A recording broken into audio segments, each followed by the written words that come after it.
Toba Tek Singh से report कर रहे हैं Safdar Hussain Saifi. District bar association के नौमुंतखब सदर मियां फैसल अनवार एडवोकेट ने कहा है कि आइन व कानून की बालादस्ती से ही इंसाफ की फराहमी यकीनी बनाई जा सकती है।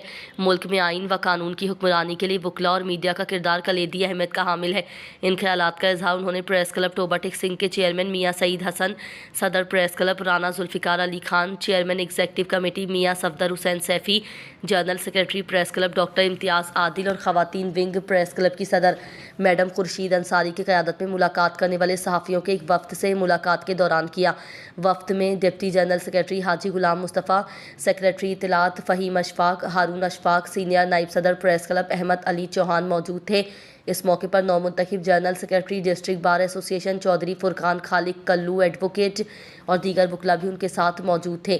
सदर डिस्ट्रिक्ट बार एसोसिएशन मियां फैसल अनवार एडवोकेट ने मजीद कहा कि मुआशरे में मसाइल की निशानदही और उनके हल के लिए इंतजामिया की रहनुमाई मीडिया का एक मुस्बत इकदाम है, जबकि जर्द सहाफ़त और ब्लैक मेलिंग के खिलाकुमा के लिए प्रेस क्लब टोबा टेक सिंह के चेयरमैन मियां सईद हसन और उनकी टीम की काविशें काबिल सताइश हैं।